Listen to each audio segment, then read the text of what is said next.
In less than a year, my wife and I paid off $92,622.88 of debt. Don't forget the 88 cents. Get it? Yeah! Yeah! How about I do it? Yeah! Bang! It's embarrassing, but it's real. It's not embarrassing, it's normal. But it shouldn't be normal. Yeah, that's the thing. The first thing that we had to do in order to pay off that debt was have a difficult conversation, a hard conversation, a not fun conversation. And the whole, I guess, premise for paying off the debt was in 2023? Yeah, summer of 2023. Mm-hmm. Last year. Yeah. Last summer. I paid off my business loan. I had like $6,000 left on the business loan when I started my personal training studio. And I paid it off to zero.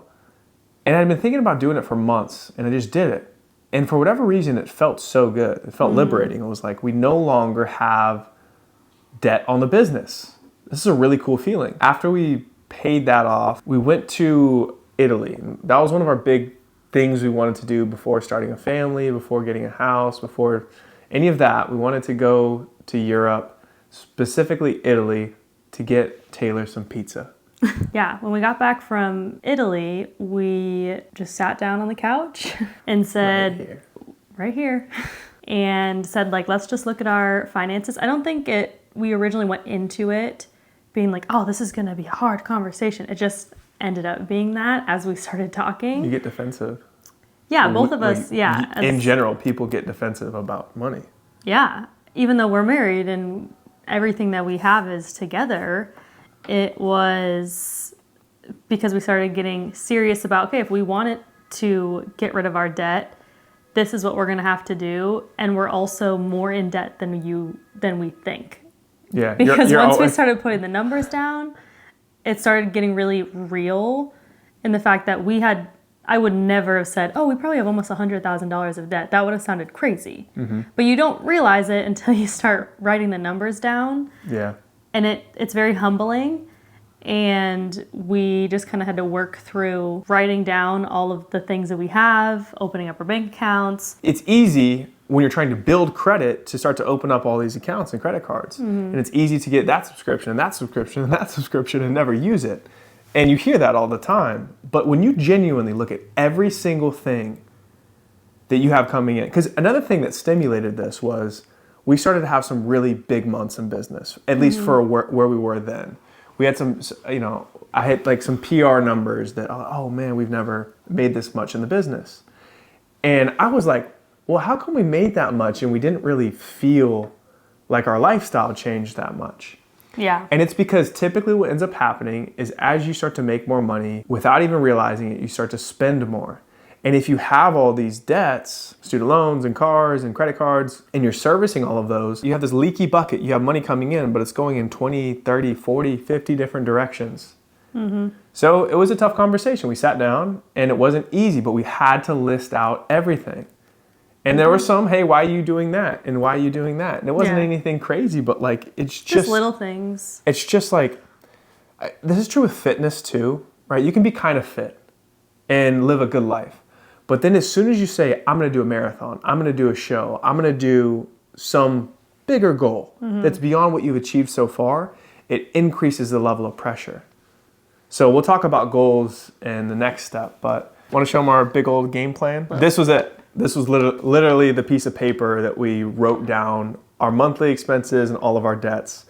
So we could see the good, the bad, the ugly. Yeah, our monthly expenses, everything from monthly expenses to every single card that we own, to every single purchase that's come out of the last couple months that we were made aware of the subscriptions we had, how much you were running to get an energy drink, how much I was going to get coffee. Mm-hmm. Those things just add up so much more than you think. And then it's like Starbucks at the end of the year does a recap and it tells you how much you've spent when you go there. And it's always staggering. Crazy and staggering. So that is how detailed we got, so that we just had full transparency with every number from a really a place of humility of it's not, these numbers don't define us. There's no reason to get defensive over them. We just need to know everything so that we can tackle our goals, which is exactly like what you teach in fitness, is track everything just from where you're at now so that we can start implementing changes. Because if you're not honest up front, you're not going to be able to get to any goal. Just like with fitness, when you start tracking all your food and you find out that like certain things you're eating you don't even like, but you're just doing it, but you're not even conscious of it, it's easy to cut. Same thing with finances. When you get super clear on what your debts are, like we'll speak specifically just to debt, what your debts are, then it kind of becomes fulfilling because you're like, oh, I can take that one out. I can tackle that. Okay, let's work on this next. Next, goal setting. We had to set some goals. And that's what dictates the discipline. Where are you going? What do you want to accomplish? Where do we want to be in 5 years? Because here's what I was thinking. I was like, okay, the business is growing. As time goes on, we're going to become more skilled and earn more money in business and in whatever job you're working, whether it's with me or with your company right now. Like, we're just going to continue to expand. Our life's going to expand. And then family and all these things and a home. I was like, oh, it's possible, though, to be in debt forever because you let all these 30-year things, 20-year things, 10-year debts linger forever. And I didn't want my future to look that way. I wanted us to we want to be well off. We want to be generous. We want to be able to serve the people around us financially. We want to be leaders in our family, leaders to our friends. We want to build wealth and be good stewards of our finances. So that goal made us have to look at where we were right now and say, are we doing that? And if we're not, what are the areas we can improve? We figured out where we want to be in terms of a 1-year plan, 5-year plan, 10-year plan, really thought big about it. So that way we could reverse engineer a plan to get to the goals that we wanted to do and come up with timelines that we thought were realistic, but also would push us. And knowing that it wasn't going to be easy, and it definitely wasn't. But we also knew that if we didn't tackle this debt and we just put a house on, the house was a big, I don't even know what we said in terms of a year, maybe 3-year goal we had said. Like by 30. Yeah, we would love to be in a home. And when we really thought about it, we were like, if we have $92,000 of debt and then we put another $500,000, if not more, onto that, we're never going to get out of that debt. Or if we did, it was going to take a very long time. And so we knew that we needed to have delayed gratification in the process of one thing at a time so that we would be in a better, more peaceful position to do something like purchase a home, knowing that we were about to go back into a whole lot of debt, but debt that's now an asset. Appreciating asset. And something that isn't just cars and things that are stupid. Yeah. Cars or clothes or the dumb stuff that we buy. Don't add any value in terms of financially. Step 3. Once we got it listed out, we set some goals, we needed a game plan. And the strategy we basically followed was the Dave Ramsey snowball effect. He came up, I think he coined that. I'm sure other people have. We wrote it on the back of this. It's just small to large. Yeah, so we started with the smallest debts. So essentially what we did was we paused the minimum payments to everything else. And we hyperfixated all of our excess on the smallest to largest debts. And the reason that's important is because getting financially literate is about behavior change. And so how we work as human beings is we need clear goals, but we also need to see that we're making progress. And so if you're just minimally servicing all of your debts, you're never seeing them radically change. Yeah. But if you take all of your excess and put it towards the smallest thing, you can eradicate it. Oh, that debt's no longer there on those credit cards. Oh, we own the Mustang now. Oh, They're like wins over time so that you're not just slowly chipping away. It seems silly to be like, oh, wait. At first you're like, wait, why would I wait to pay off the biggest thing? But it's these small wins that keep you motivated to then tackle to keep the going. big ones. And we also looked at interest rates too. Like obviously cars had a higher interest rate Some of your student loans had higher, like smaller, and typically those were smaller ones anyways, but waiting to do the huge ones last, it just makes sense. But that's not obviously a thing that we created. Yeah. But it worked for us for sure. It worked for us. And so we paid off the smaller like credit cards just out of the gates because that was another hard part was when we were looking at credit cards, you know, you always hear use credit cards to help build your credit. Like you need credit, you got to play the game. You can get a lot of points with credit cards. And I'm not saying you can't because we still have credit cards through the business, but we don't personally use credit cards anymore. That was part of our execution, but we paid off those just right off the gates. And because those weren't our highest debts. Yeah. But we said, let's pay these off right away and we're not using them. And even just doing those little small wins initially got us excited for the rest of the process. Yeah. You're not getting rich off credit card points. Like you're not like leveraging that system, it is really silly in hindsight. Some people can use credit cards responsibly. I think most people can't. And how do you know? It's like, well, can you afford that thing?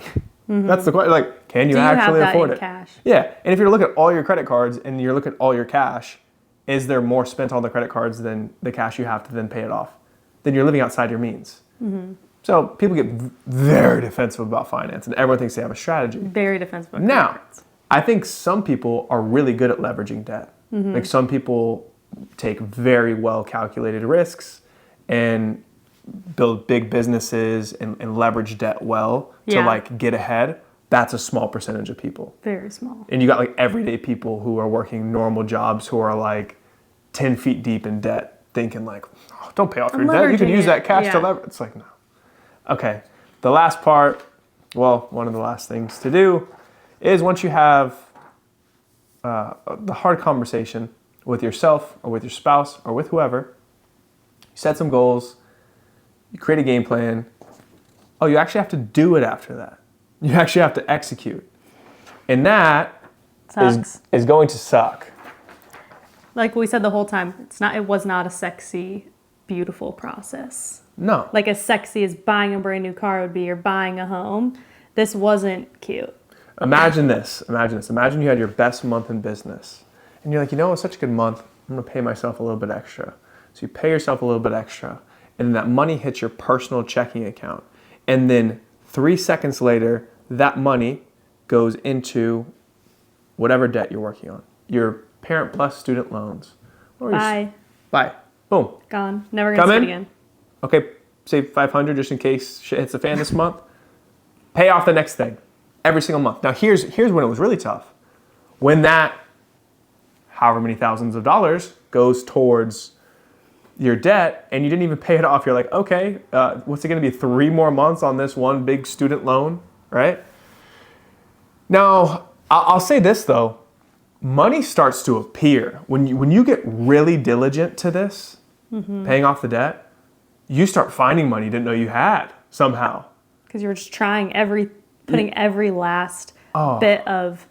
I was like, should I get a little side job to like just because I'm trying to do this as quickly as possible. Like once we got the ball rolling, like you said, snowball effect, you get momentum. Extra motivated to be like, I want this gone so bad that I don't need to go buy anything right now besides our bare minimum to get rid of this. Yeah. Because it sucks. once you feel that you have it, and I think a big thing was we were like, oh, we have no net worth. Like we're worth nothing because we owe so much. So I think we had finally gotten to the point where we're like, I think we have a net worth. Like I think we have more than what we are in debt. And then we're like, oh, I want a positive net worth. Like let's keep going. It's screw how much you're bringing in. Like screw the vanity metrics of like how much your business did or how much you made that year. Like what did that equate to? Did you get ahead? And here's what I think, the intangible things. Do you have more peace in your life? Because I can say for sure, from a financial standpoint, now we're getting into some other things, but in general, the day-to-day, we have very little overhead right now because we went through this process of completely getting rid of this debt, which whether you feel it and you're in tune with it or not, it does create this black cloud. Yeah. And for a long time, I think because ignorance is bliss and we didn't write it all down and see it on this piece of paper, you can kind of live your life like everything's good. Oh no, we had a good month, money's coming in, we have some in our savings, we got some in the safe. Yeah. We're doing good. Oh, we got, nice new clothes, whatever it is. Like you're kind of putting all the money, you're spending the money that you're making, and it's seen in your lifestyle, but you're not getting ahead. And so, again, Dave Ramsey, some of the stuff he says, I agree with it. Some of it I don't. But what was impactful was hearing about people who are earning $1 million a year, $500,000 a year, people who are doctors and lawyers who were in so much stress and in so much debt because, here comes Bella. Go to bed. Go to bed. We didn't have to sell our dog. That's the other thing we didn't do. We're not. But they weren't ahead. These people who you would look up to in society is like, oh, that's a great job. They must be doing pretty well for themselves. Yeah, they're bringing in a lot of money, but they're a couple million in debt. And so they're super stressed out. And then the saying, you never know who's swimming naked until the tide comes in. Never heard that saying. You ever heard that saying? No. But yeah, like when stuff hits the fan and something happens or a pandemic hits or you lose your job or you get in an accident and something really stops the income or shifts your life, and you have that much stress and overhead, what do you do? And so I think that like as little overhead as you can have and as much energy as you can be putting into things that are actually going to be working for you and helping you create wealth, we're in a better position to really get ahead and really execute the goals that we set for ourselves, to Like be well off, above to be water now. wealthy in the future. Because at the end of the day, 92,000, like you're drowning, but you just don't know it because you're ignoring it. Now our heads above water and we can see the goals. But I didn't think about if we added up all of these payments, how much that would be that we could put towards savings, towards doing anything. Because in my head, I was like, we should start saving for a house. And so we did do that for a short amount of time. We were throwing any extra money we had towards a house. And then when we actually came up with the numbers, when he was like, look how much more we could be putting in this account if we didn't have all of these, 3 student loan payments. You had 2, I had 1, my car and your car, plus the credit cards that we paid off pretty early on. Those are 5 large payments that we now have. I think it was about $1,500 is what those payments added up to be that we can now, that we started using to save. We can now use that towards a mortgage. We can now use that towards a travel fund. Like there's so much, it didn't make sense in my head. Because I was like, no, let's just start saving for the house now. But as we started paying off the debt, the reason also they do the snowball is because if we have an extra $3,000, $4,000 to put towards debt, then the next month, because you don't have a $500 car payment, it's now $3,500 that can go towards it. The next thing. So it got quicker and quicker as you went. But until I actually sat down, I didn't realize things could be happening so much quicker if we got rid of all of these payments. But that takes delaying doing something like buying a house or anything like that. And part of the execution was following a budget very strictly. Writing down every single, which I was always a budgeter, but this got really writing down every single thing that we spent and saying we have this much money for groceries this month. When we got close to it, it was, okay, we're living like we're poor. We are not going and buying, sorry, you're out of your $5 box of cream of rice.